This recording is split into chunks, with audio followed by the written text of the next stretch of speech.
Welcome to Daily Wisdom, Walking the Path with the Buddha, a podcast shared by David Roylance.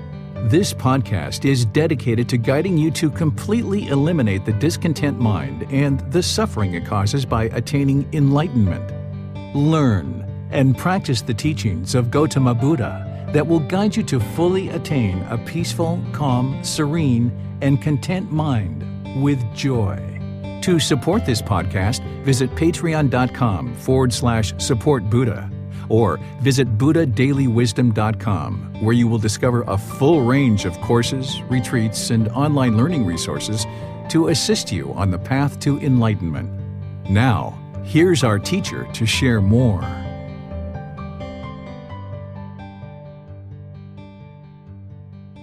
Sawadee Kap. Hello and welcome to Daily Wisdom, Walking the Path with the Buddha. Today is our group learning program, and we're studying Chapter 3 in Volume 1 of the book series. The book is titled Developing a Life Practice, The Path That Leads to Enlightenment. It's part of the Words of the Buddha, The Path to Enlightenment, Revealing the Hidden book series.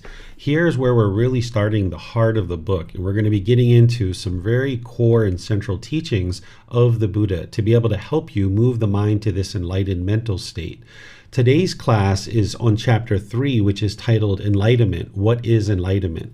This is going to help you to understand what enlightenment is so that way you can more readily navigate your way to enlightenment. It's kind of like if you were going to go from the hometown that you live in to some other town. You would like to know about what that town is and what it's like, what parks, what buildings, what kind of streets are there, what will you experience when you get there. So that way you can more readily navigate your way there, and you'll know once you've arrived to that new town. Well, enlightenment is the same way, that you would like to know about enlightenment before you even decide perhaps whether you're interested in traveling to this mental state. And then having understood what enlightenment is, you'll be able to more accurately navigate your way to it, and then you'll know that you've arrived once you've actually attained enlightenment. So I'd like to welcome all of you, whether you're joining for the first time or you're joining regularly. You're able to ask questions as we go in our class. You can put those into Facebook, YouTube, or Zoom. In the comment section, I'll be able to see those and answer your questions. We're now live streaming into multiple places in Facebook, so if you would like me to answer any questions, you would need to be in the Daily Wisdom, Walking the Path with the Buddha Facebook group, and from there I'll be able to see your questions and you can post them there and I'll be able to answer them. And in Zoom, you can electronically raise your hand. In addition to putting your questions into the comment section, you'll be able to raise your hand electronically and ask any questions or follow-up questions directly. So welcome to our class. I'm really pleased that you guys are all here, and I'd like to once again just welcome you to our class. I'm going to switch over to some visual aids here to be able to help me explain to you the teachings that I'm going to be sharing with you today on what enlightenment is. So enlightenment is a challenge to understand. I'd like to share that from the very beginning. For the unenlightened mind, it's quite a challenge oftentimes to be able to understand what enlightenment is. It's kind of like, could you fully understand what chocolate ice cream tastes like without having ever tasted chocolate ice cream? In order to actually understand what chocolate ice cream tastes like, you need to taste it, and then you can accurately describe it. So in order to describe enlightenment to you, I can describe it and we can talk about it for many, many hours, but you're not going to fully understand what enlightenment is until your mind is actually experiencing it more and more and more. So I'm going to share with you many different aspects of what enlightenment is so that you can understand that today. But just understand that by the time we get to the end of our class today, you will understand enlightenment better than what you did when we first started, but you won't fully understand it until you're actually experiencing it. So be sure that you're asking questions as we go. Be sure you're reflecting on things. If certain things aren't clear at all, feel free to ask questions so that you can gain clarity, because getting to enlightenment is the ultimate goal of the teachings of the Buddha. That's what you're actually being guided towards, is to attain this enlightened mental state. So understanding what enlightenment is it's oftentimes a challenge, but I'm going to help you as you have questions, and I'm going to be sharing teachings with you that will help you understand this as best you can at this point in time. And then as you go, your understanding of enlightenment will enhance more and more, particularly as you're starting to experience some of the qualities of enlightenment. Because the qualities of enlightenment, they start to kind of flicker as you're getting closer and closer to it. Eventually, you'll get to a point where the mind is just enlightened and you're just always experiencing all the qualities of the enlightened mind. But on your way to enlightenment, you can experience this flickering of enlightenment, and that will actually help you. So I'll just go ahead and start describing to you what enlightenment is so that you can start to understand it. And then, as I mentioned, feel free to ask any and all questions. So what is enlightenment? Enlightenment is a mental state that is attainable during this life as a human being or in the heavenly existence. These two realms, these two existences, you can actually attain enlightenment. Where in the hell realm, the animal realm, in the afflicted spirit realm, those beings can't attain enlightenment in those existences. They're going to need to be reborn into human realm or heavenly realm in order to be able to cultivate their mind to get to enlightenment. This mental state of enlightenment, you're experiencing peacefulness, calmness, serenity, and contentedness with joy permanently. It doesn't go away. It's not a conditioned feeling. It doesn't arise, change, and fade away. The mind is unconditioned. That in the unenlightened mental state, there are certain conditions in the mind that are causing feelings to arise, change, and fade away. If you wake up in the morning and you see it's sunny outside, you're like, yay, it's sunny outside. Yay, I'm going to go outside. Oh, I'm so excited. I would like to go outside. Yay, I'm so happy. And then you go take a shower and then you come back and now you see it's raining and you're sad that you can't go outside, right? Or you're frustrated. This is because you based your inner feeling of happiness on some condition. The condition was that it's sunny and now you'll be happy. And as soon as you allow your mind to base its inner feelings on some condition, that means your feelings are going to change because the sun is not permanent. So as long as you allow the mind to have conditional feelings, the mind's going to be going up and down and up and down and up and down. But by the time you get to enlightenment, you've eliminated these conditions from the mind. The mind is now purified. You're experiencing this enlightened mental state where the mind doesn't have conditional feelings anymore. There's unconditioned mental qualities. And some of those qualities are peaceful, calm, serene, and content with joy. And this is always on. The light is always on. That's the enlightened mental state. You wake up having unconditioned joy or unconditioned happiness. In the unenlightened mental state, this condition has to be met, and this condition has to be met, and this condition has to be met, and this condition has to be met, and then I will be happy. But then the problem with that is those conditions aren't permanent. And now, even when you're happy, it's going to fade away. Where in the enlightened mental state, there doesn't need to be any conditions met in order to be happy or joyful. You wake up all day long and you go to sleep joyful and happy because you don't have certain conditions. In the unenlightened state, you might think if my bank account is this, if I can talk to my boyfriend or girlfriend, if my mom calls, if my coworkers do this, if my boss does this, then I will be happy. But if those things don't happen, then you can't be happy. And whatever happiness you experience is only temporary. Because if your bank account is here and you're only happy when your bank account is here, then when your bank account goes down, then that condition is no longer met. So therefore, your mind can't be happy anymore. It's going to go to sadness or frustration. That's what the unenlightened mind is experiencing, conditional feelings of up and down and up and down. But the enlightened mind has been unconditioned. The conditions that are causing that to occur, the pollutions of the mind, have been eliminated in the enlightened mental state. The craving, anger, and ignorance or unknowing of true reality has been eliminated from the mind. So now the mind being unconditioned, it no longer bases its inner feelings on some condition. You wake up in the morning, you're already happy. You're already joyful before you ever opened your eyes. The mind's joyful. And then you go out in your living room and you see it's sunny outside. You're like, oh, awesome, sweet. I'm going to go outside. I'm going to play today. Yeah, this is going to be great. And then you go take a shower and you come out and you're like, oh, it's raining. Okay, well, I guess I'm not going outside to play. Maybe I'll stay home and read a book. Maybe I'll go to a friend's house. Maybe I'll go to the mall. Maybe I'll go have something to eat at a restaurant. You'll make other plans because you understand going outside to play in the sun is impermanent. It's not going to be permanent. So as long as you're craving and longing and yearning attached and desiring for this permanence, the mind's going to be going up and down and up and down because these things aren't permanent. You're living in an impermanent world while the mind's craving permanence. So when you train your mind and you purify the mind of craving, anger, and ignorance, and you realize non-self and you dissolve the ego, the mind can now be concentrated and steady. It can be unshakable. You can attain this mental state where you've eliminated 100% of all discontentedness. And not only have you attained this mental state and you'll experience that for the rest of this life, but you won't be reborn and coming back into the world over and over and over again, experiencing rebirth over and over to go back through birth, aging, sickness, and death. And then birth, aging, sickness, and death. Birth, aging, sickness, and death. We've been doing this countless times, and that's why you can just feel exhausted sometimes in your day because the mind is just constantly chasing things, experiencing this constant up and down and up and down. So you'll no longer be reborn into a new existence once the mind is actually enlightened. The mind will be calm and relaxed, yet attentive and alert.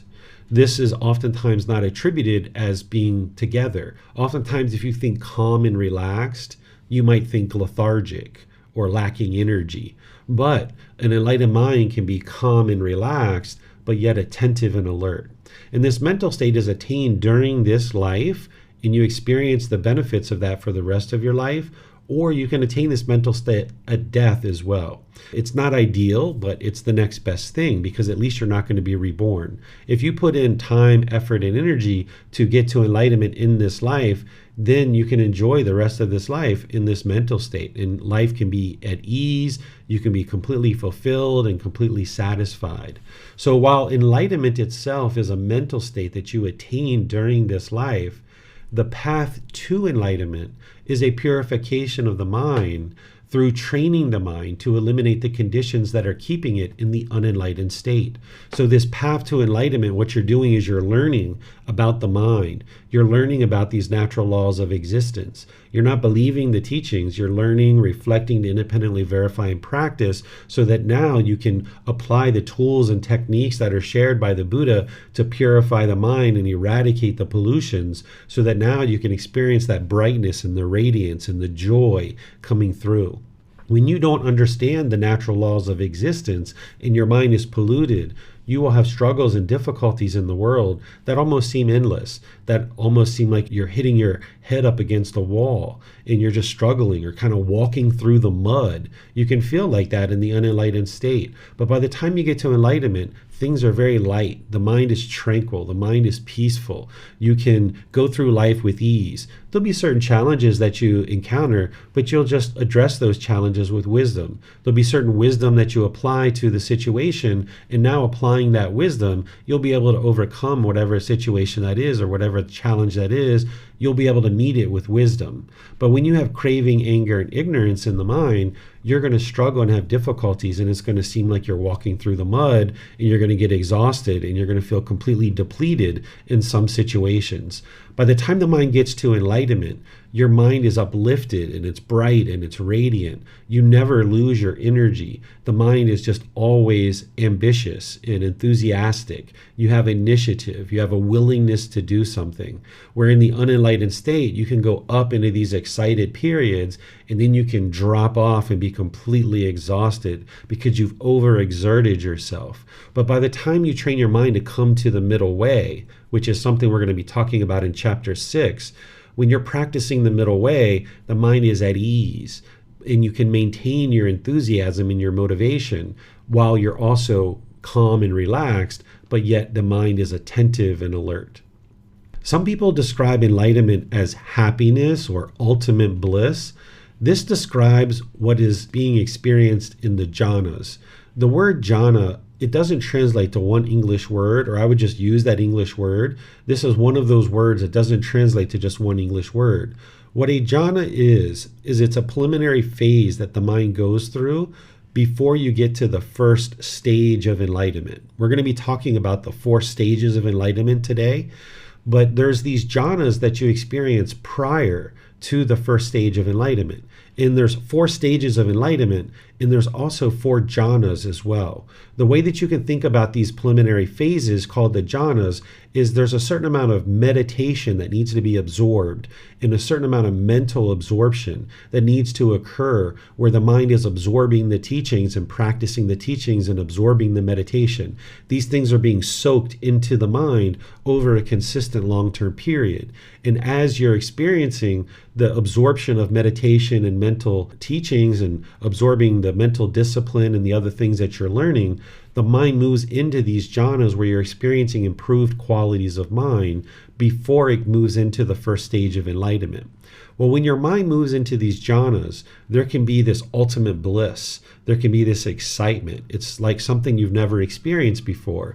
If you've ever taken an illicit drug or a substance that causes heedlessness and you experienced a high like marijuana or cocaine or some other drug, the high that you experience as the mind moves into the jhanas, the illicit substances pale in comparison to what you're experiencing when the mind moves into the jhanas. It's almost like you're high when your mind is in those jhanas. And the mind can have this ultimate bliss. But the mind is not yet enlightened. Some people are experiencing the jhanas in the world, but they think that they're actually enlightened. So they're describing enlightenment as the jhanas. When their mind is experiencing the jhanas, they think they're enlightened. So they're describing what they're experiencing in the jhanas, and they're describing that as enlightenment. And this is where sometimes somebody might say that when your mind is enlightened, you still experience sadness or you still experience frustration or irritation. Because in the jhanas, you will still experience frustration and irritation and annoyance, but you also have this ultimate bliss. But the mind is not yet enlightened. By the time the mind gets to enlightenment, you're experiencing complete peace and joy, no longer experiencing any discontent feelings. So if you hear somebody explain enlightenment as happiness or ultimate bliss, it's not that. That is a preliminary phase that the mind is experiencing on its way to enlightenment. You've been happy before. You know what conditional happiness is. So you know that that's not enlightenment. Instead, there's this unconditioned happiness or this unconditioned joy, these mental states that you experience that far outweighs anything that you've ever experienced in the unenlightened state. So this is a bit about what enlightenment is. It's this mental state. It's this qualities of mind that are shining through and becoming more and more radiant. The mind is steady. It's unshakable. Nothing can shake up your mind. And in order to accomplish this, there's a whole path to purifying the mind and training it to no longer experience these discontent feelings. And you need wisdom to be able to do that. Attaining enlightenment is not accomplished through belief. You're not just believing a bunch of things and hoping you get to enlightenment someday. Enlightenment isn't a destination after death. It's a mental state that you experience now. In belief, you don't know what's true or false. So with belief, it's not going to lead to enlightenment. You need to gain wisdom of how the mind functions and how the natural laws of existence function, so that now with that wisdom, you can purify the mind and eradicate and uproot these pollutions so that you can get to this calmness and joy.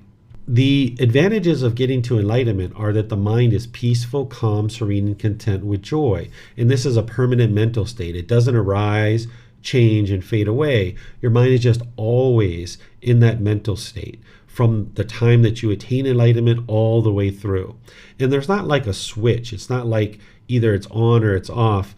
You'll gradually move closer and closer to enlightenment. So it's not like you're meditating and then you just instantly get to enlightenment. It's not an instantaneous thing.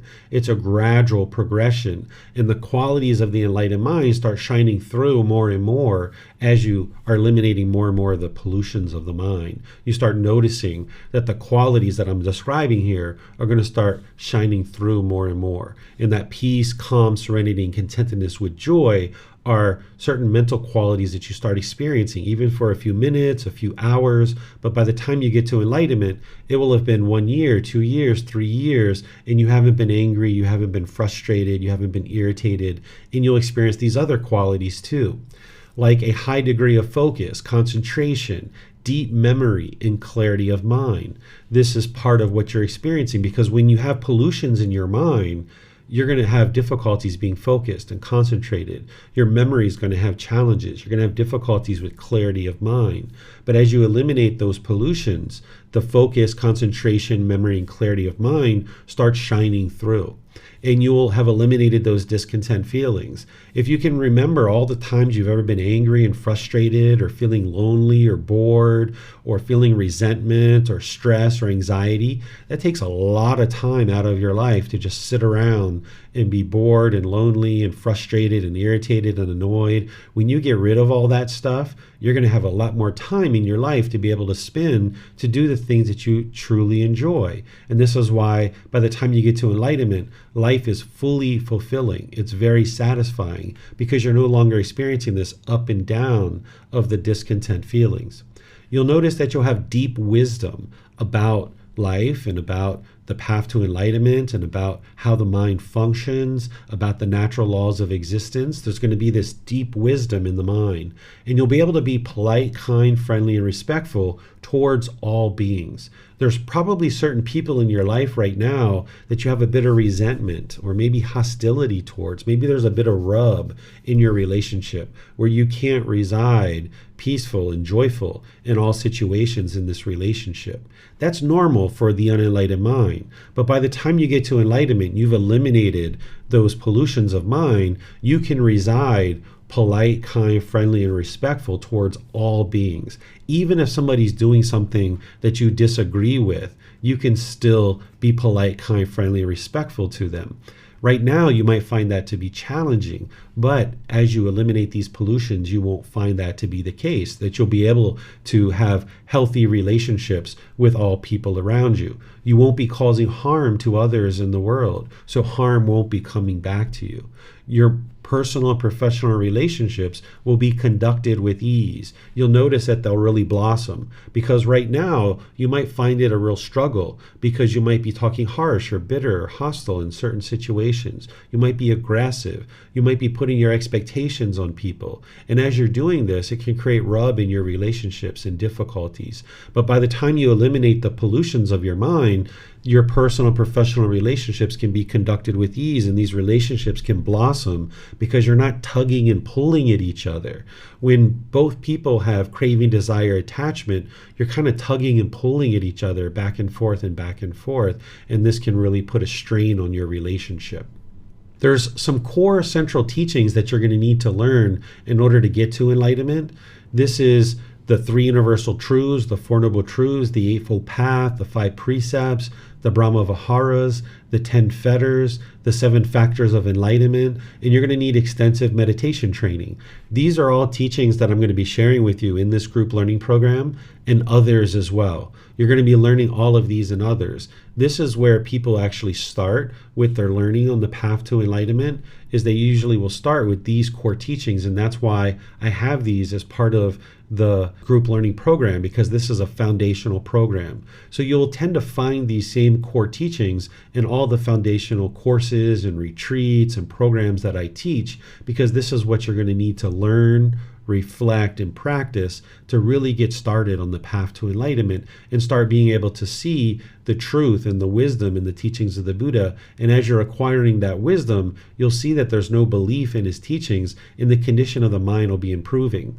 Because you know, in situations where you were once angry and frustrated and irritated, and you know that you would get that way in those certain situations. But now, as you start training your mind, you'll notice you'll be in those same exact situations where you once got frustrated and irritated, and your mind's not experiencing that anymore. You'll notice a slow declining of your feelings, that you might have had these strong feelings of anger and frustration in certain situations, and then they gradually decline to the point where you're irritated or annoyed or discontent. And over a period of time, as you experience those same situations over and over, you'll eventually get to a point where your mind's just peaceful and joyful. There's not even the slightest irritation or dislike.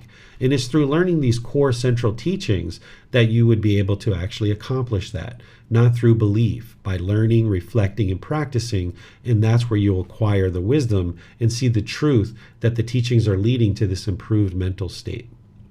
There's something called the 10 fetters that I'm going to be describing to you next, which are the 10 individual pollutions that the Buddha discovered, and then he teaches you how to eliminate them. But before I go into teaching that, I would like to pause here and see if you guys have any questions on what enlightenment is or how to attain it, so that way you'll understand a bit more about enlightenment before we actually talk about the pollutions and some of the other aspects of enlightenment. So you can put your questions into Facebook, YouTube, or Zoom, or you can electronically raise your hand in Zoom and ask any questions that you like.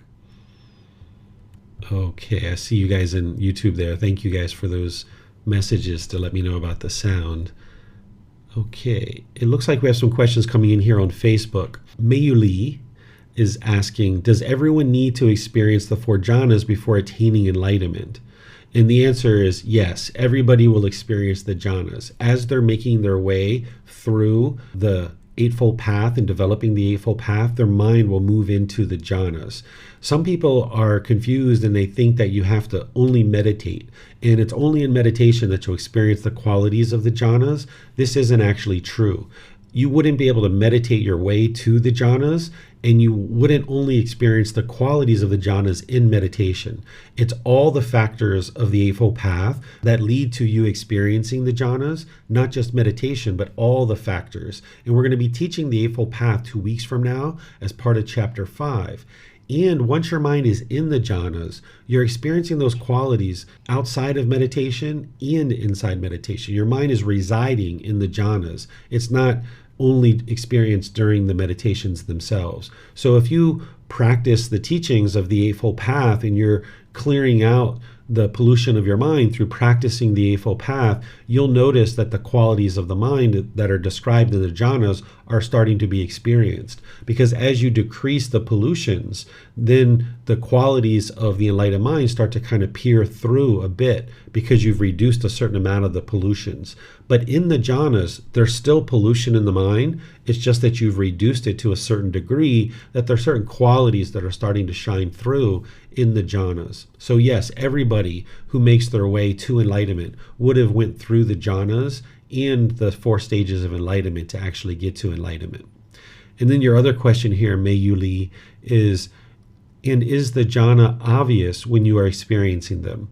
The answer is yes. If you study what the jhanas are, which is what I share with you as part of all the teachings and the books and classes and other things, if you study what the jhanas are and you see the description of how the Buddha describes the jhanas, when your mind is experiencing the jhanas, it's obvious that you're experiencing these.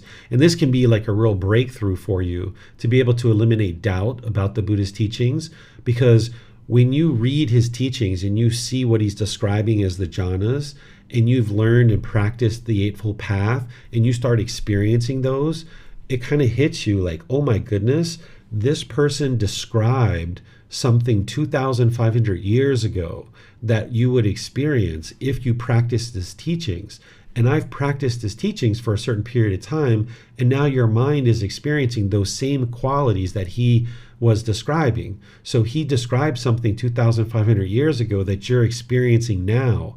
And this is where you can see his teachings are timeless, and that you really break through and eliminating some of your doubt about his teachings. You start building confidence in the Buddha. So it's very obvious as your mind's moving into those jhanas. But if you didn't know what the jhanas were, you wouldn't necessarily know you were experiencing them. So as part of the programs that I offer and the resources that I offer, I teach you what the jhanas are. I actually have a course that I teach, and I have retreats that I teach where I go into a lot of detail about the jhanas. And those classes have been recorded, at least some of them. And then coming up this year, 2024, we're going to be live streaming and recording a lot more of those classes for you guys too. Okay, I'm not seeing any questions anywhere else. So let's go ahead and move on in our class and start talking about the 10 fetters. The 10 fetters are the 10 individual pollutions that the Buddha discovered in the unenlightened mind. And every teaching that he's sharing with you in one way or another is helping you to eliminate these pollutions of mind. Even things like the 5 precepts, or right speech, or right action, right livelihood, things like this. They're working to help you eliminate these 10 pollutions. We call them the 10 fetters because what a fetter is it's a shackle around the ankle with a chain and a ball. It's like keeping a prisoner trapped. And these 10 fetters are keeping the mind trapped in the unenlightened state.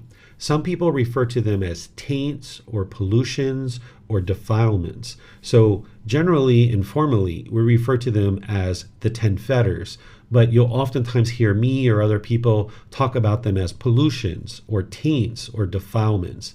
And these 10 individual fetters are things that you will eventually learn in detail, and you'll start to learn the symptoms that when these fetters are arising, there's certain symptoms that you'll experience in the mind. And then there's certain remedies or solutions that the Buddha provides in order to eradicate and eliminate these from the mind.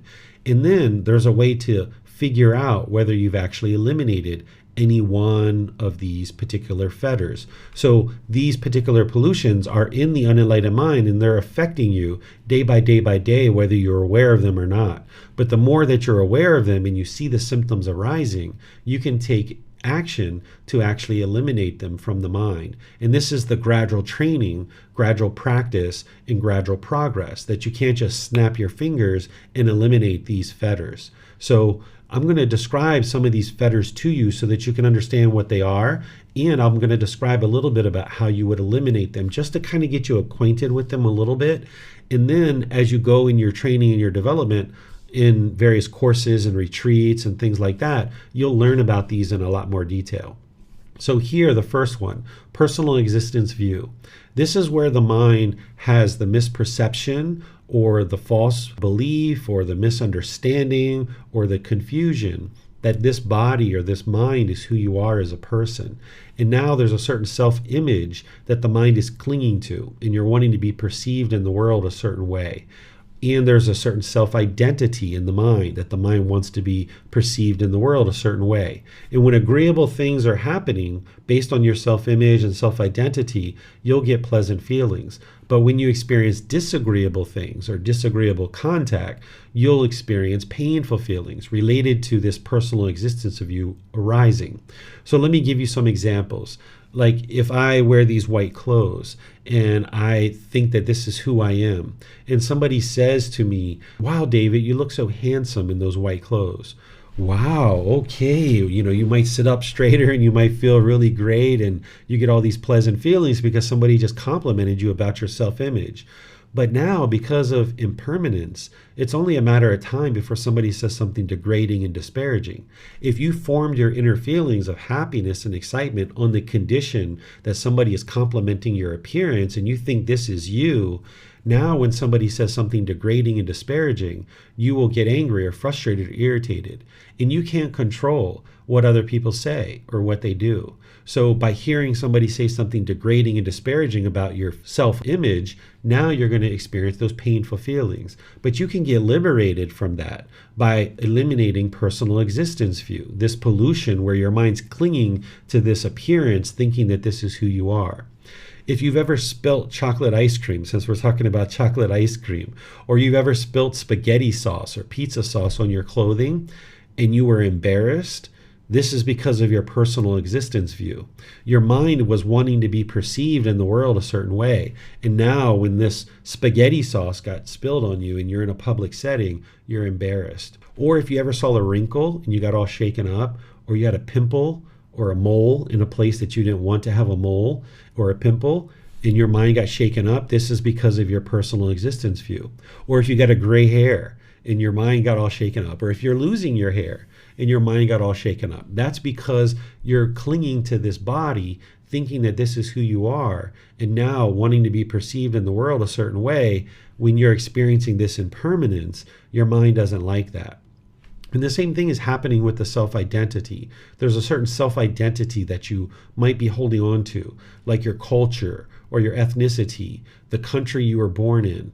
maybe your sexual orientation, maybe your religion, maybe your job or occupation. You're assuming this as your identity and who you think you are in the world. And once again, if you hear agreeable things about that identity, you will get pleasant feelings. And then when you hear disagreeable things, then you'll get painful feelings. So if somebody says all Americans are lovely and so friendly and kind and helpful, you might get these pleasant feelings. But then it's only a matter of time before you hear somebody say something degrading and disparaging about Americans or people from Mexico or people from Great Britain or the UK or Australia or Japan, wherever you're from. If you've identified with I am American or I am Japanese or I am Brazilian or I am Canadian or any of this I am, now your mind's going to get shaken up when you hear agreeable or disagreeable things.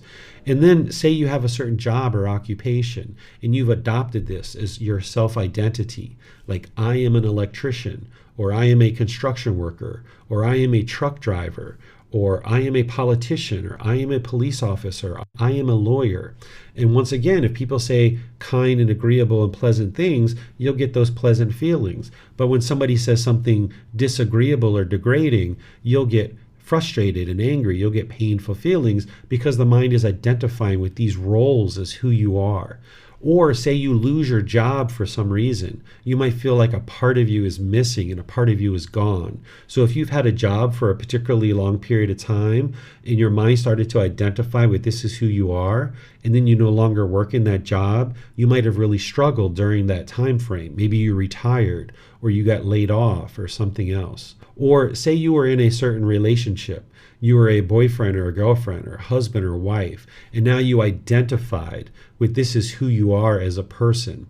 Now when you identify with I am a boyfriend or I am a girlfriend or I am a husband or I am a wife and the relationship is over, you might have really struggled during that time because you really wanted to maintain that identity of I am a boyfriend, I am a girlfriend, I'm a husband, I'm a wife. And now when you're single, your mind might have wanted to hurry up and get back into another relationship, or you felt uncomfortable during that time frame that you were not a husband or wife or boyfriend or girlfriend. So this is part of what personal existence view is doing, and this is causing difficulties and struggles in one's mind.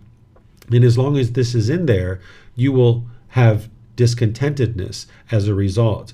So when we get to chapter 16 of this group learning program, I'm going to be going in and explaining to you how to actually eliminate personal existence view. This is actually part of the ego, which we call ego, this and one other fetter that I'm going to talk about here in a moment. The second fetter is called doubt.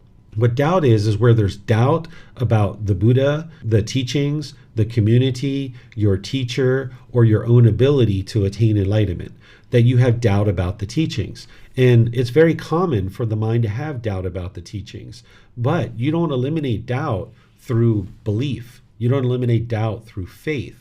The way that you eliminate your doubt about the teachings is you investigate them, you examine them, you reflect on them to independently verify them, and you practice them to transform the mind and train the mind.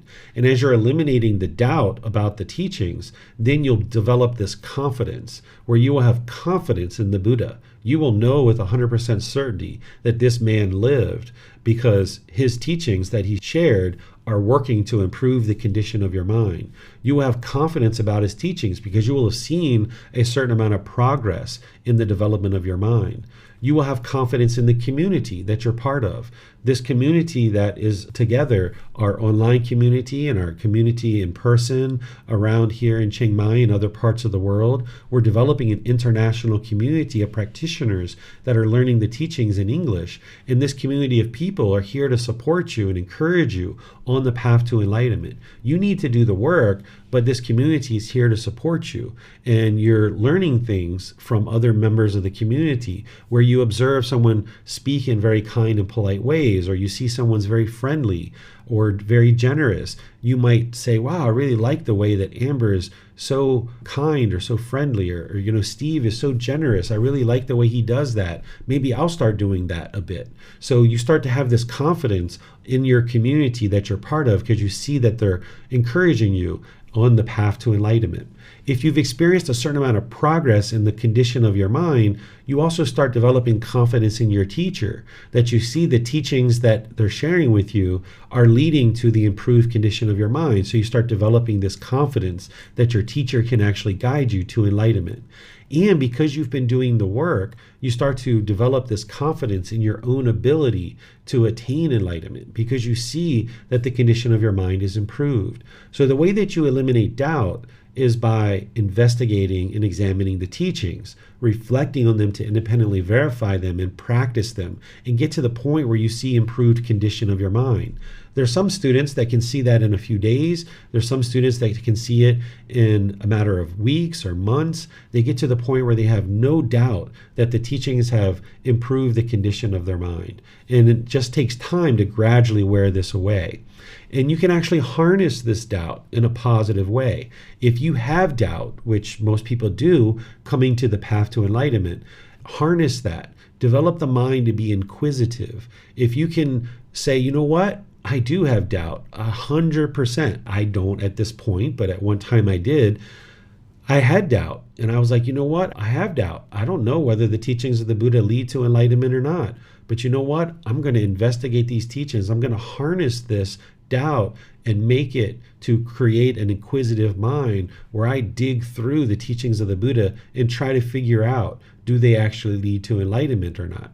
So doubt is a common pollution, and it will hinder you. It will obstruct you. It will keep you trapped in the unenlightened state because that doubt is not evolving into confidence. So you would like to transform this doubt by investigating the teachings. The third fetter here is called wrong behavior and observances. This is where, with wrong behavior, the mind is practicing certain unwise moral conduct that is leading to unwholesome results. So if you guys studied the Eightfold Path with me, if you remember right speech, right action, and right livelihood, the Buddha teaches a certain amount of moral conduct where you're learning about how to conduct yourself through your speech, your actions, and your livelihood in a way that doesn't cause harm to others.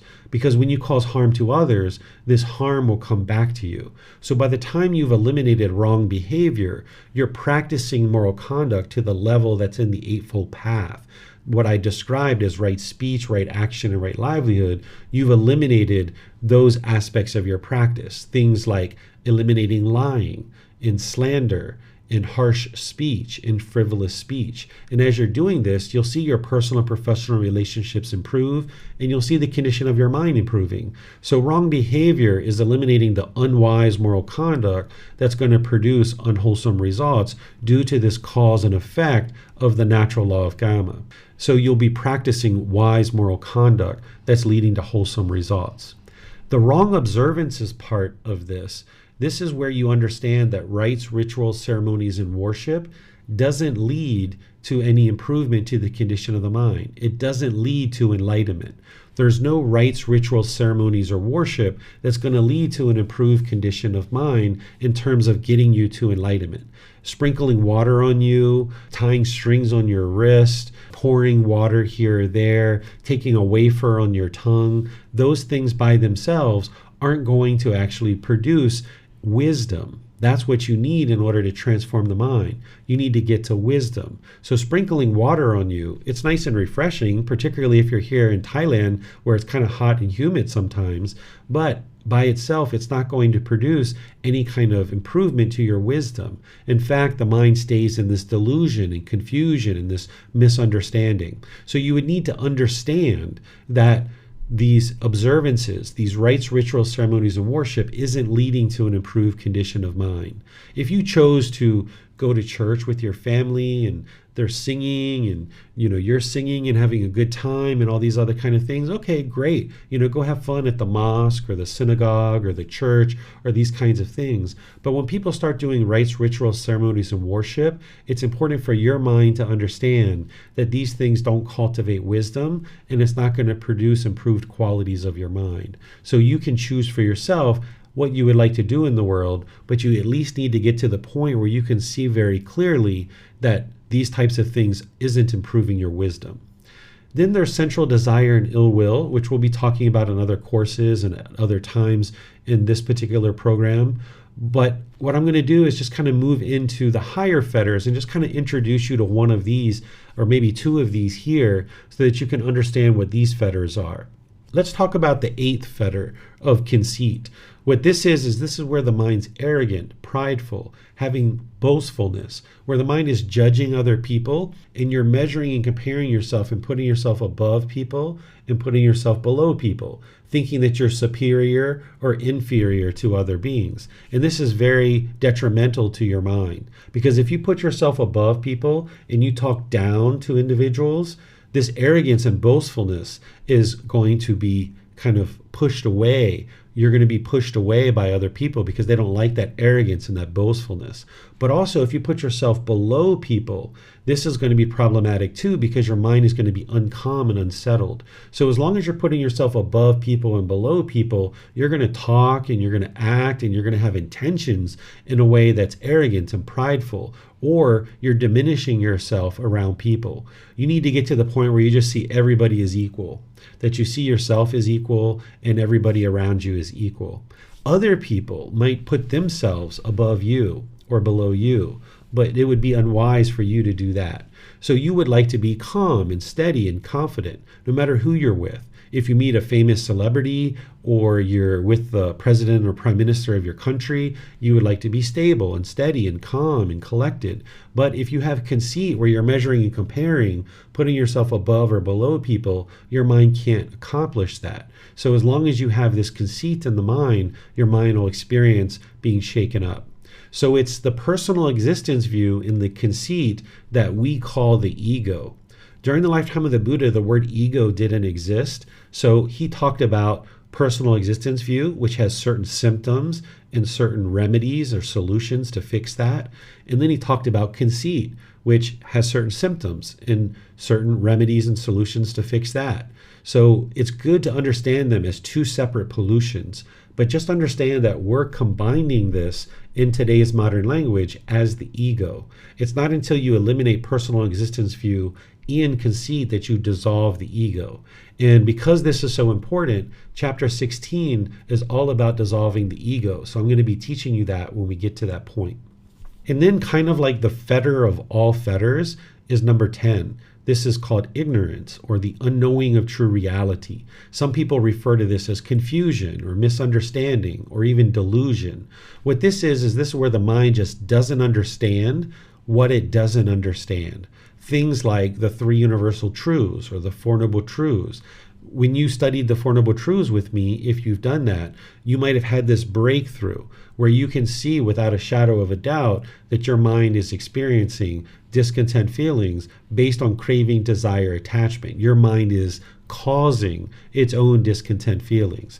But in the unenlightened state, because we lack wisdom and we have this ignorance, we falsely believe that other people are causing us to be angry. We falsely believe that other people are causing us to be frustrated and irritated, or that situation is annoying me.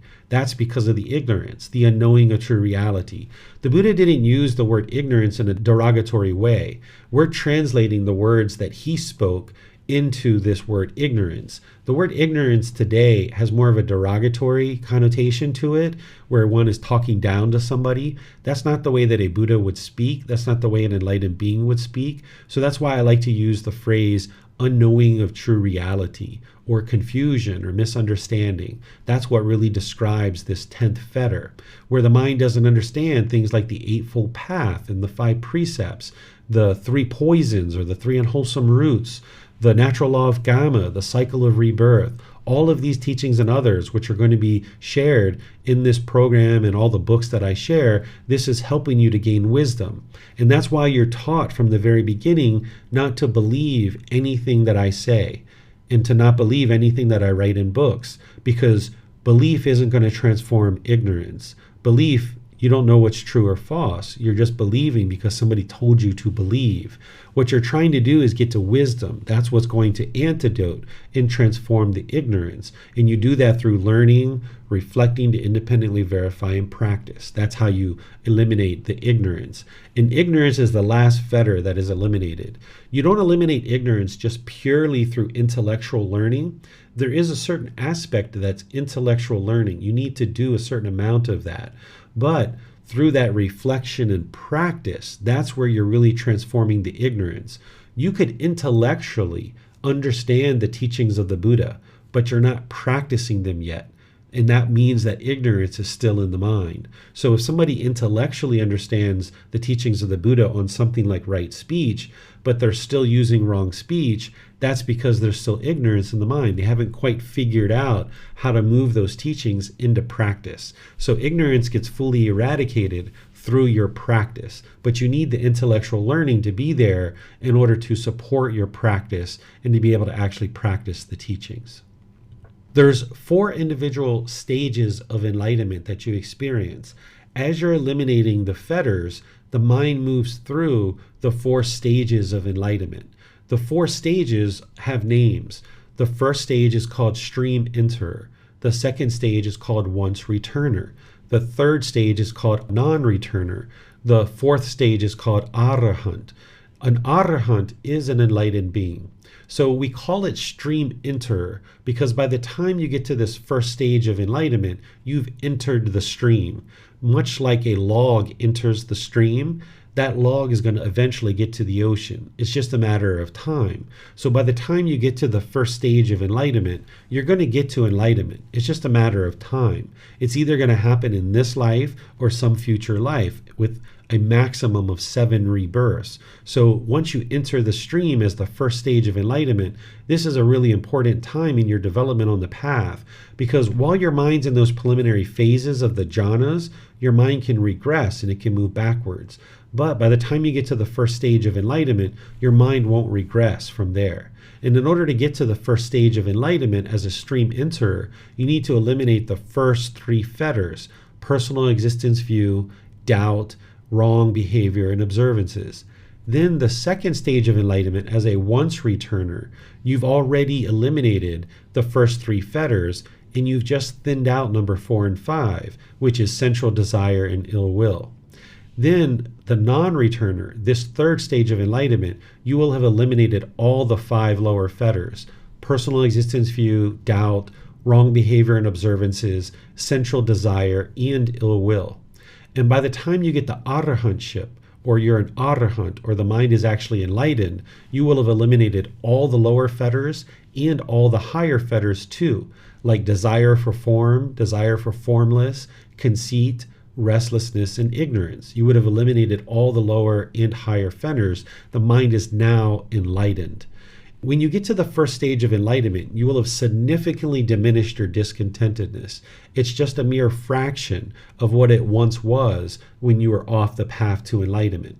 And then as your mind goes to once returner and non-returner, that second and third stage, your discontentedness will continue to diminish. By the time you get to non-returner, you will be experiencing discontentedness about once every 3 months, once every 6 months, where it'll be very infrequent and it'll be very insignificant when it occurs.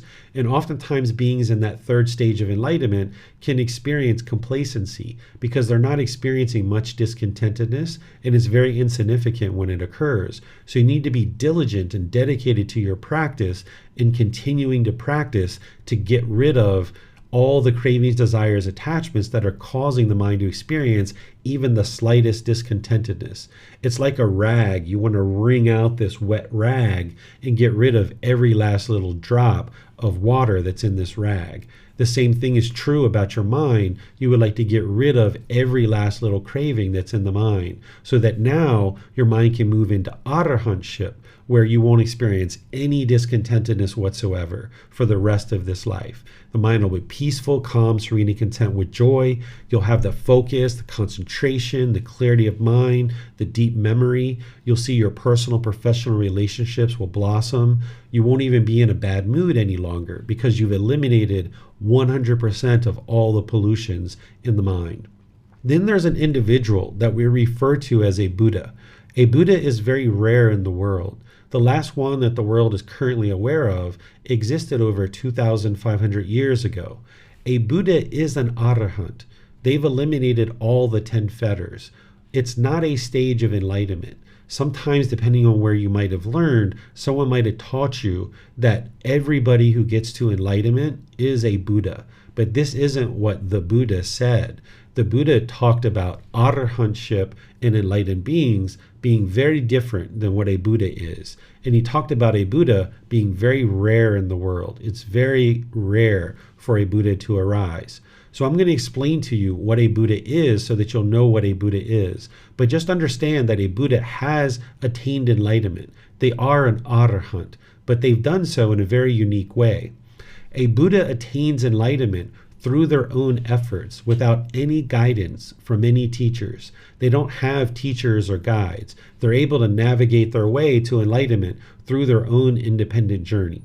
They then, upon attaining enlightenment, declare and share the teachings that led to their own enlightenment, guiding countless people to their enlightenment during their lifetime. So a Buddha has deep, profound wisdom of how to get to enlightenment and what enlightenment is, so that then they can help their students to be able to actually get to enlightenment. And then the third criteria that makes a Buddha is that they preserve their teachings in such a way that they leave their teachings in a condition that countless other people can get to enlightenment after their death. So these are the three primary criteria that make a Buddha a Buddha. They attain enlightenment on their own without any teachers or any guides. They dedicate the rest of their life to sharing their teachings that led to their enlightenment, and countless students getting to enlightenment during their lifetime because they have such deep, profound wisdom. And then they leave their teachings in such a condition that countless more people can get to enlightenment after their death. What allows a Buddha to be able to get to enlightenment on their own without the help of any teachers or any guides is they have a profound memory. They have the ability to recall countless details about their existing life and their past lives as well. As an average individual, your mind has a certain capacity. It's kind of like a hard drive. You might have 500 gigabytes, or you might have 1 terabyte, right? Or some people might say you only have 1 megabyte, right? So you have a certain capacity in your mind to store data. And then when you reach to that capacity, you have to delete old files in order to store new files. So in the last 5 to 10 years, you probably remember the vast majority of the things that you've experienced.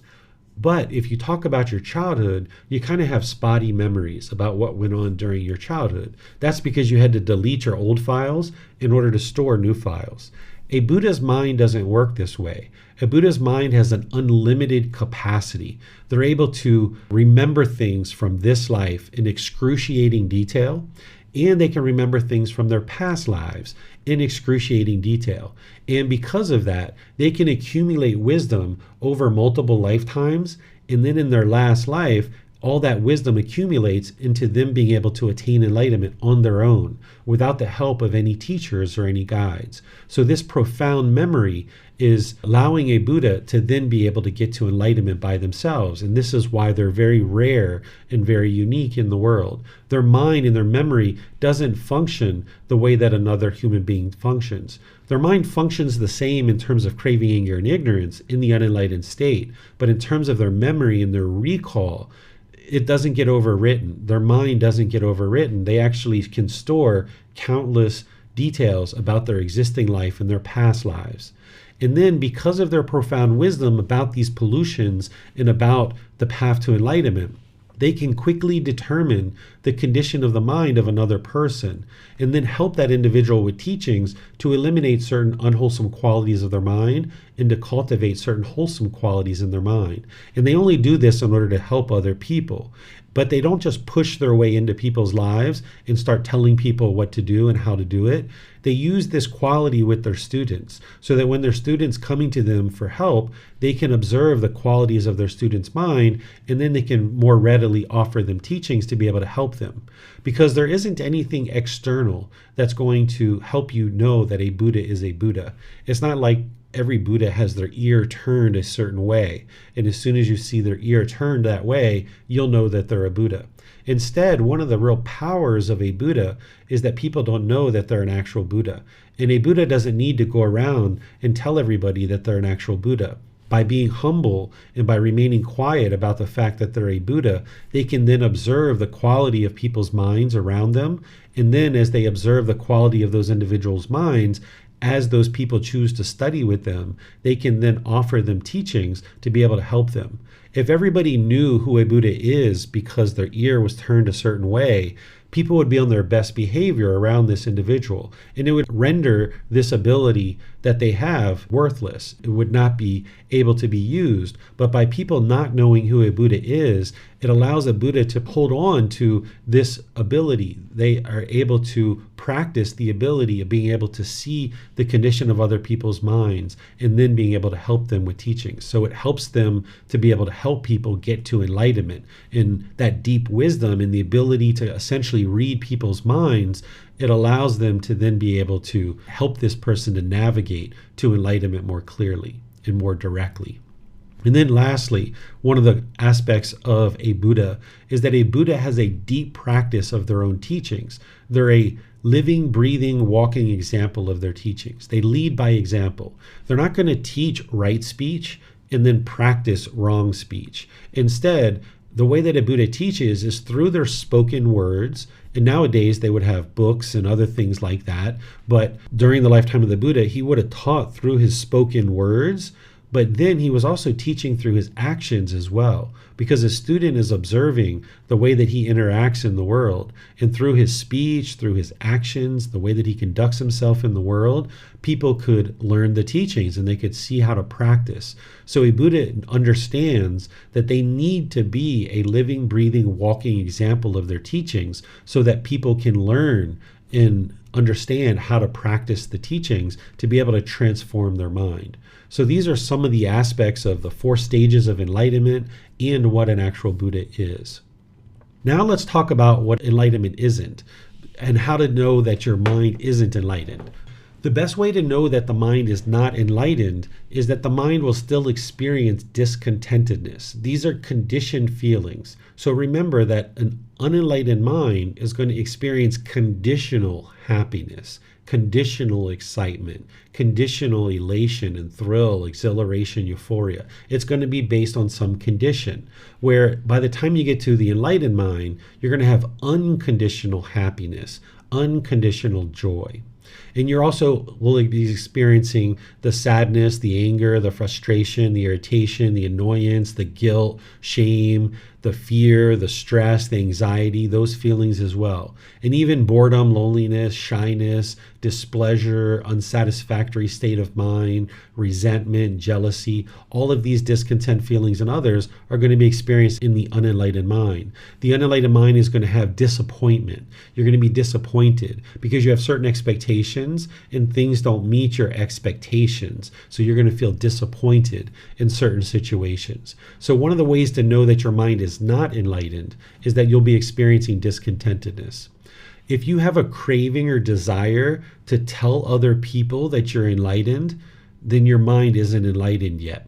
There's a certain amount of arrogance or pride or boastfulness in the mind, wanting other people to know that you're enlightened. And if that's the case, then the mind is not yet enlightened. So one of the best ways to know that somebody is not enlightened is that they will tell you that they are enlightened. So if somebody's going around bragging and being boastful that they're enlightened, you can be assured that they're not enlightened, because an enlightened being doesn't have ego. They don't have conceit. They don't have arrogance. They don't have boastfulness. So if someone's going around being boastful and claiming that they're enlightened, you can know right off the bat that they're not enlightened. So you're not interested in going around being boastful. Your mind will be so peaceful and so joyful in the enlightened mental state. Why do you have to go around and tell people that you're enlightened? There's no need to do that unless you're craving admiration from other people. And if there's a craving for admiration, then the mind is not yet enlightened. So by the time you get to enlightenment, your mind is so peaceful and joyful, you don't need to go around and brag to people that you're enlightened. You just go off on your own and do the things that you're going to do with your family and your friends and your work and your business or whatever it is that you're going to do, or you're ordained or what have you. You can just go about your life and enjoy your peaceful and joyful mind. If you notice that your mind is complacent, where you're lacking motivation, initiative, enthusiasm, or a willingness to do something, if there's like dullness or lethargic condition in the mind, then you know your mind isn't enlightened. Because an enlightened being is going to have enthusiasm, they're going to have motivation, they're going to have initiative, but it's going to be practiced from the middle way. If you go too far with that, the mind can be craving. You can be chasing. So on one side, you've got the craving, the longing, the yearning. On the other side, you've got the dullness, the lethargic condition, the complacency, the lack of motivation or initiative. But the middle way is that you can maintain your motivation, you can maintain your initiative, your enthusiasm, and your willingness to do something. So if you're noticing any lack of motivation or initiative or enthusiasm, then you know that the mind is not yet enlightened.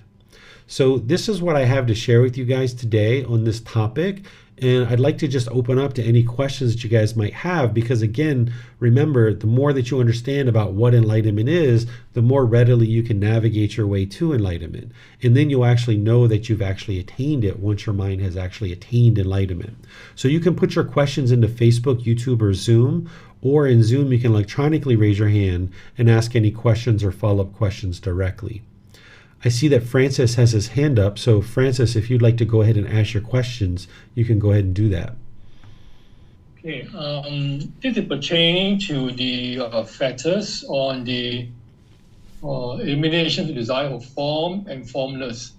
I understand the concept of these two things, but my question would be, if you're not focusing on the form and formless, so what should our approach be on a daily basis? Now, what are we supposed to be thinking about? Don't think about any form, don't think about any formless. So what do we do? I'm kind of confused about that. Could you please clarify that? Sure. What desire for form and desire for formless is where the mind desires to exist in either the animal realm or the human realm, or you have a desire to exist in one of the formless realms, like hell, afflicted spirits, or heavenly realm. So if you have a desire for form or desire for formless, that means you have a craving for existence. You're longing, yearning to exist in the world. You would like to get to a point where you don't have this longing, yearning for existence. If you have a craving for existence, that means you're probably going to fear death.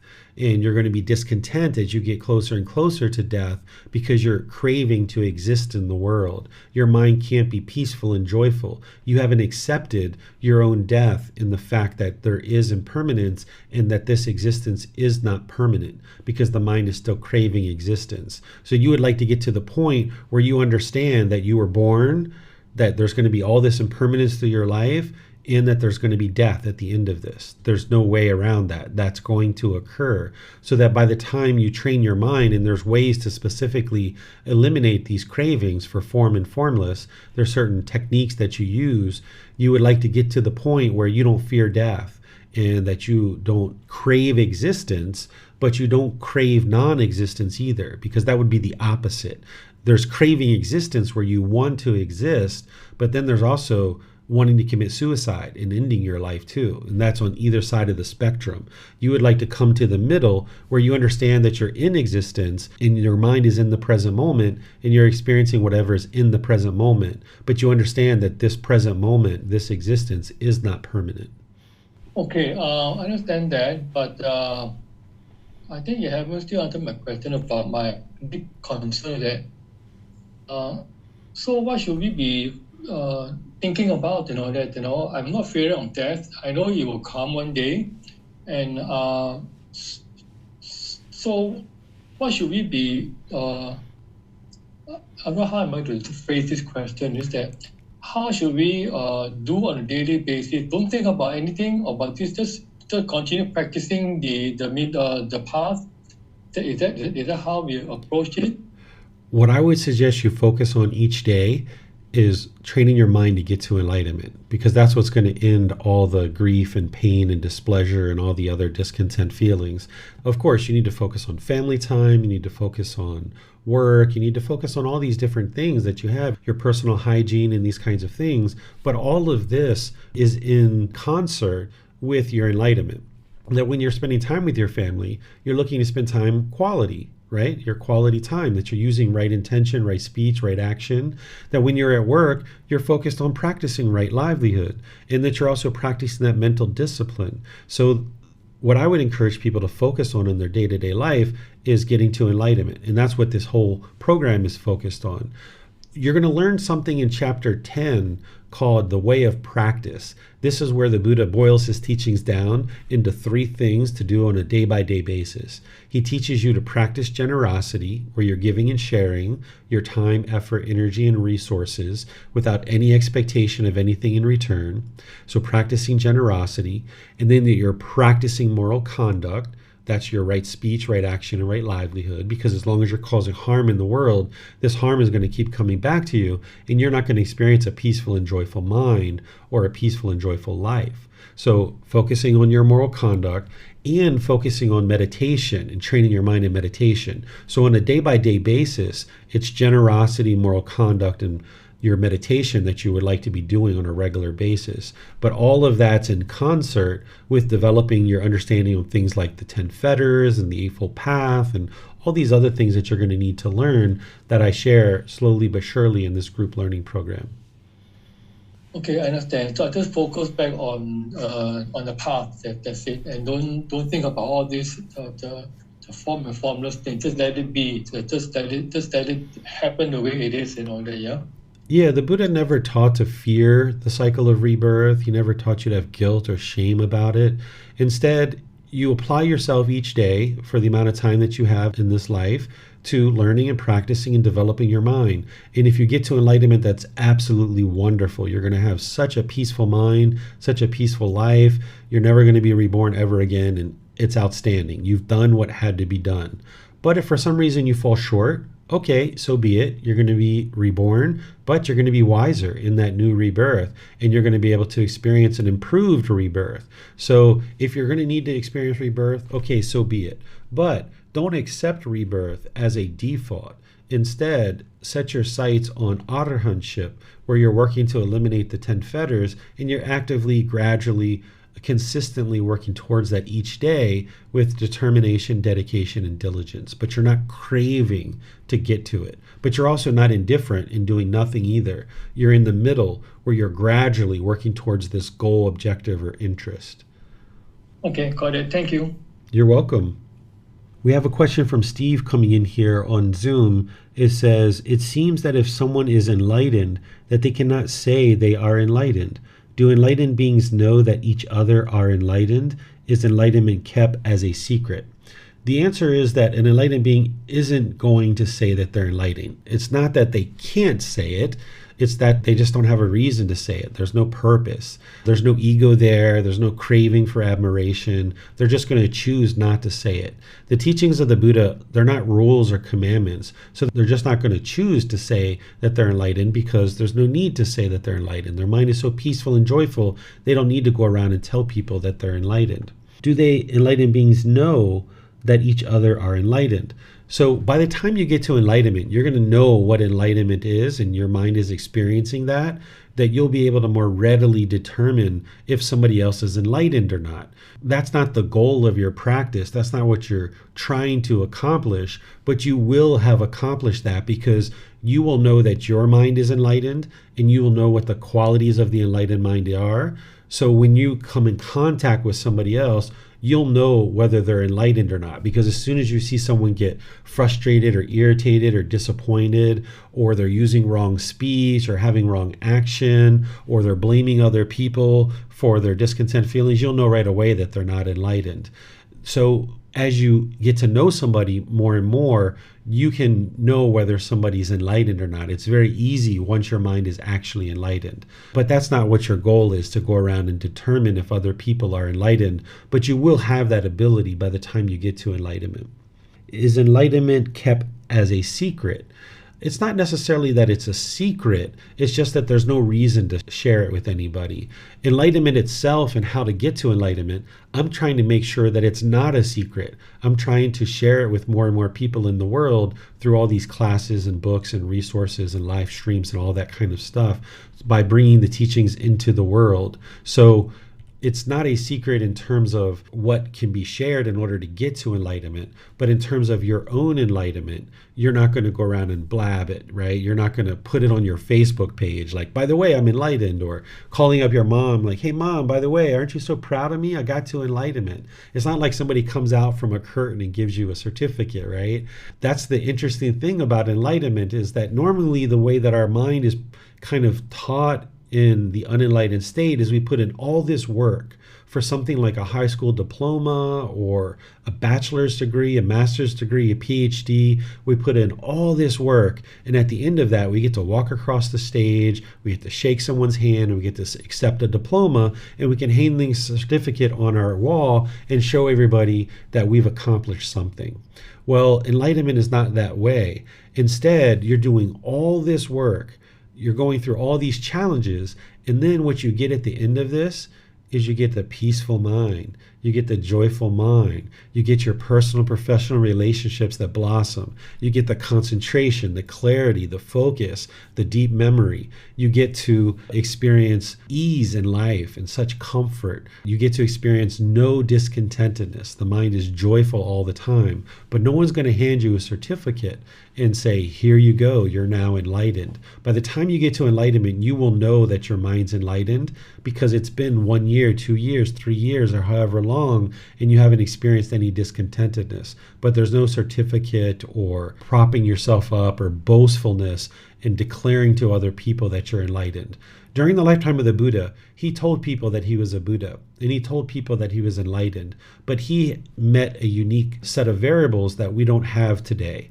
During his lifetime, people didn't know what enlightenment was 100%, and people didn't know what a Buddha was. So he had to explain it to humanity. He had to teach us what is enlightenment and what is a Buddha. And now that we know what that is, there's no need to go around and tell people that you're enlightened. People would perceive that as ego, and you need to dissolve that ego. So your mind will be so peaceful and joyful, you won't need to go around and tell people. And even if you did tell people, they wouldn't understand it anyway. So there's no need to actually tell people. You can just be peaceful and joyful, go on with your life.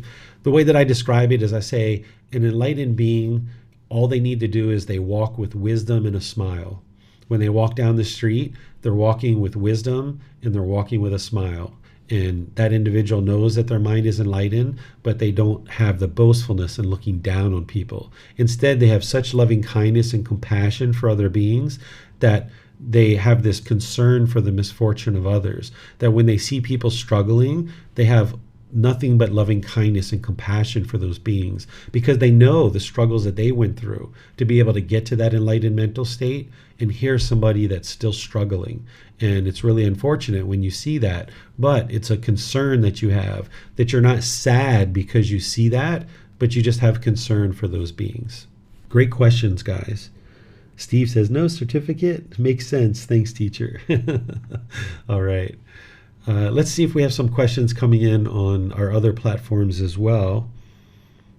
I'm seeing some words here in Thai that I don't understand, so I apologize. I can't answer you or reply to you since I don't read Thai. I speak some Thai, but I don't read Thai.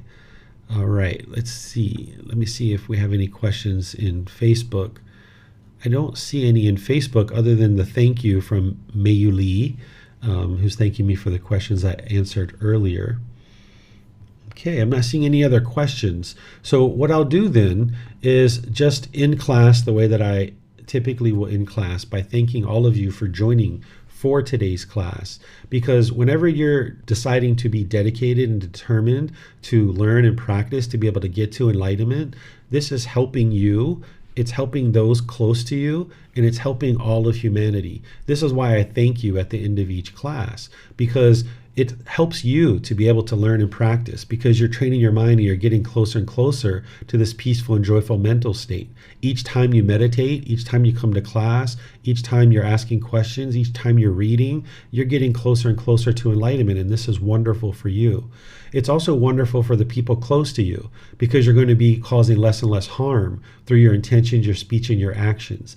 And it's really great for humanity, because as more and more people get to enlightenment, humanity becomes a more loving, more kind, and more peaceful place to exist. So I like to thank all the students, each individual class that I teach, because you're helping to make the world a better place by focusing on your own mind. Oftentimes we think about how can we make the world a better place, and people want to go off in the world and change some aspect of the world in order to make the world a better place. Well, if you start with your own mind and you change your own mind, that's making the world a better place. And that's the best place to start. Because if you start with your own mind and you develop that wisdom, then you'll have that wisdom to be able to help other beings. So I always thank students at the end of each class. And I always start each class and I end each class with a sawadee kap. This is Thai language for saying welcome, pleased you're here, nice to meet you, nice to see you. This is a very respectful way to greet people in Thailand, where you're putting your hands together and you're bowing the head. This creates a bit of humbleness in your own mind, where you're showing respect and gratitude to another person. So you'll hear me say Sawadee Kap before and after each class, and you'll tend to hear me say thank you for coming to class. Thank you for choosing to learn and practice the teachings, because it's helping you, those close to you, and all of humanity as you get closer and closer to enlightenment. So our next class on Sunday, we're going to be in chapter 4, which is the 4 Noble Truths.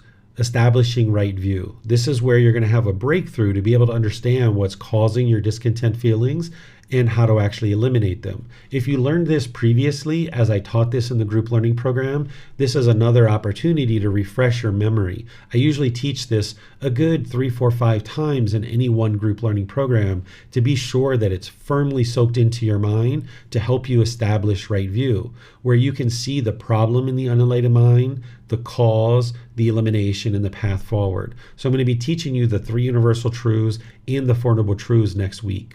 And then this Wednesday, I'm going to be teaching the 4th part of our 4-part series on loving kindness meditation.